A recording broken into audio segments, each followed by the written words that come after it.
The suffocating smell of my own searing flesh is something I will never forget. A metallic, unadulterated agony tearing through my nerve endings. I had thrown myself into the blazing pantry of L'Etoile because Julian, my brilliant parasitic fiancé, screamed that his life was in there. His illegal, smuggled white truffles. I saved them. I lost my hands, my career, my life. And as I lay dying in the sterile burn ward, he pocketed the insurance payout and kissed my rival over my comatose body. Then the fire consumed me completely. And then I opened my eyes. The sharp, freezing texture of the stainless steel. Prep counter pressed violently against my palms. I didn't move. I blinked against the harsh fluorescent lights of the prep kitchen. The heavy clank of a radiator kicked in near the dish pit. The air smelled of sharp bleach, roasted garlic, and expensive butter. 10 minutes to 7, Tuesday the 14th. The exact night it all burned down. Julian stood beside me, adjusting the collar of his pristine chef's coat. His reflection in the polished steel was immaculate. He leaned in, his voice dropping into that familiar, hollow register he reserved strictly for manipulation. "Darling, I need a massive favor. Keep an eye on the back pantry, will you? The temperature gauge is acting up and my entire shipment of Alba truffles is in there. If anything happens to them, I'm ruined. You'd do that for me, wouldn't you?" In my past life, I nodded eagerly. I promised to guard his secret with my life. Literally. This time I slowly turned to look at him. I studied the pathetic slope of his shoulders. I felt no rage, no urge to scream or strike him. Just a vast, cold emptiness. "No," I said. His perfectly practiced smile faltered. "What do you mean, no? It's just for an hour." "I mean no, Julian. I am clocking out." My voice was a flat monotone. A dial turned down to absolute 0. "I have a headache." He stared at me, uncomprehending. Julian was a creature of calculated leverage.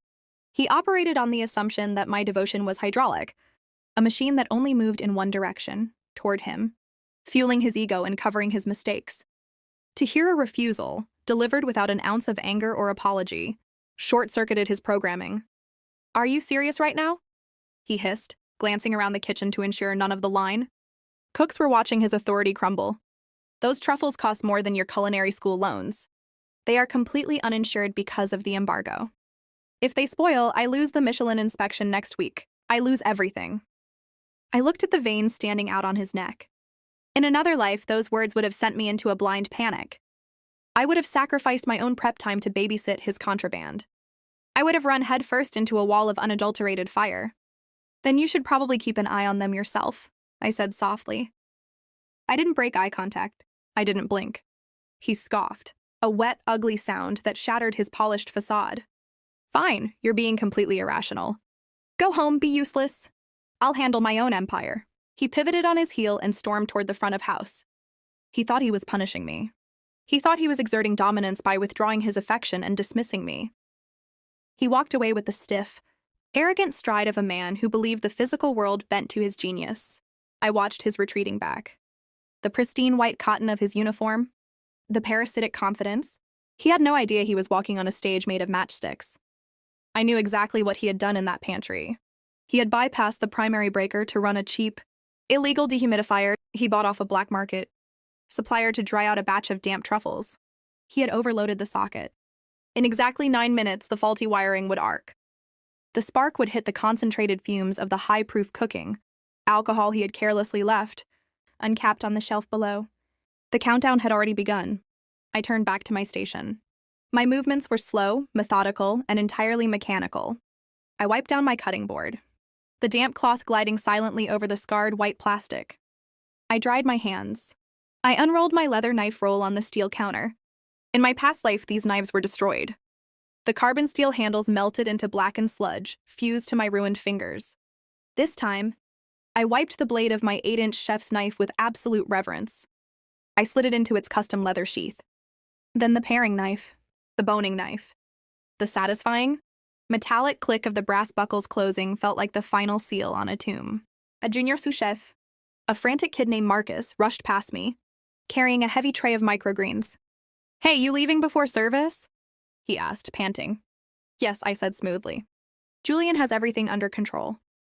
He's in the dining room kissing up to the investors," Marcus muttered, rolling his eyes. "Kitchen's a ghost town in the back. I'm sure he'll manage." I slung the heavy leather strap over my shoulder. I didn't warn Marcus. I knew the blast radius. The fire would be entirely contained to the back storage hall. The heavy fire doors would shut, and the automated sprinkler system in the main kitchen would trigger immediately. No one else would be hurt. Only Julian's uninsured illegal fortune. I untied my apron. I folded it into a perfect crisp square and set it gently on the counter. A resignation letter written in cotton. I walked down the long, narrow corridor toward the employee exit. The walls hummed with the steady vibration of the commercial refrigerators. Every step I took away from the pantry was a step out of a grave I had already died in. I pushed open the heavy steel back door. The cold night air hit my face, sharp and biting. It smelled of exhaust fumes and wet asphalt. The furthest thing from smoke. I walked across the cobblestone alley. I crossed the street. There was a small, quiet espresso bar on the corner, directly facing the massive plate glass windows of L'Etoile. I walked inside. I ordered a double espresso, black. I took a seat at the high window counter. I checked my watch. 7:09. 60 seconds.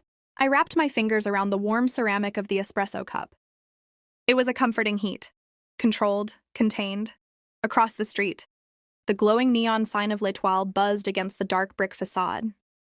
I could see the silhouettes of diners through the frosted glass, raising expensive wine glasses, laughing, completely oblivious to the hydraulic pressure currently building beneath their feet. 7:10. It started as a dull, muffled thud. Even from across the street, I felt the deep vibration travel through the pavement and up into the soles of my shoes. The heavy plate glass windows of the restaurant shuddered violently in their metal frames. Then the alarm started. A piercing, relentless electronic shriek that tore through the quiet evening. I took a slow, measured sip of my espresso. The bitterness washed over my tongue. It tasted perfect. Through the side alley entrance, thick black smoke began to pour out, billowing into the night sky like a suffocating oil spill. The emergency strobe lights inside the restaurant flashed violently, painting the street in frantic bursts of white. Patrons began spilling out the front doors, coughing, clutching their coats, their faces twisted in confusion and panic. And then I saw him. Julian burst through the front doors, violently pushing past a terrified hostess. He wasn't looking at the fleeing guests.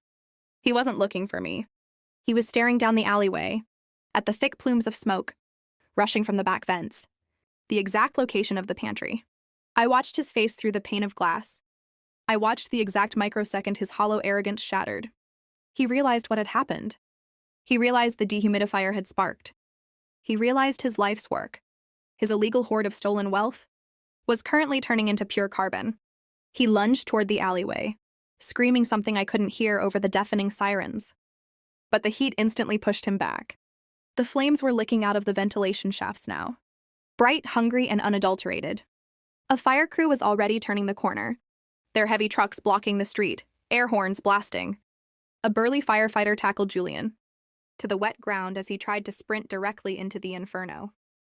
Julian was thrashing, sobbing wildly, his pristine white coat now smeared with black ash and dirty alley water. He looked incredibly pathetic. A king stripped of his crown, rolling in the gutter, weeping over burnt mushrooms. He was financially ruined. The investors sitting in the dining room would pull their funding by morning. The insurance company would investigate the origin of the fire, find the illegal setup, and deny every single cent of his claim. He would face criminal charges for reckless endangerment. He would never work in this city again. And I wasn't there to take the blame. I wasn't there to lose my hands. I sat in the quiet hum of the cafe, utterly untouched by the chaos unfolding 50 feet away. I didn't smile. I didn't cheer. I didn't feel a triumphant rush of adrenaline. I simply felt a beautiful, echoing emptiness. The heavy, suffocating chain that had bound me to him in my past life was gone. It had burned away, leaving nothing but clean air. I watched him break down on the pavement one last time. He was frantically looking around the massive crowd of evacuated staff, searching for me, searching for his human shield. But the space beside him remained hopelessly, permanently vacant. I finished the last drop of my espresso. I set the ceramic cup down on the saucer with a soft, final click. I picked up my heavy leather knife roll, slung it over my shoulder, and walked out the back door of the cafe, stepping out into the cool, pristine night. I had a new kitchen to find tomorrow. It's funny how fast a rising star burns out when no one is there to be his human shield. Tell me, if you woke up 10 minutes before your greatest betrayer destroyed their own life, would you warn them? Or would you sit back, sip your coffee, and enjoy the show? Let me know in the comments below. If this taste of unbothered karma satisfied you, hit subscribe and like this video. The next story is already brewing, and trust me, the revenge is served ice cold. What kind of betrayal scenario would you like to see the protagonist effortlessly dismantle next?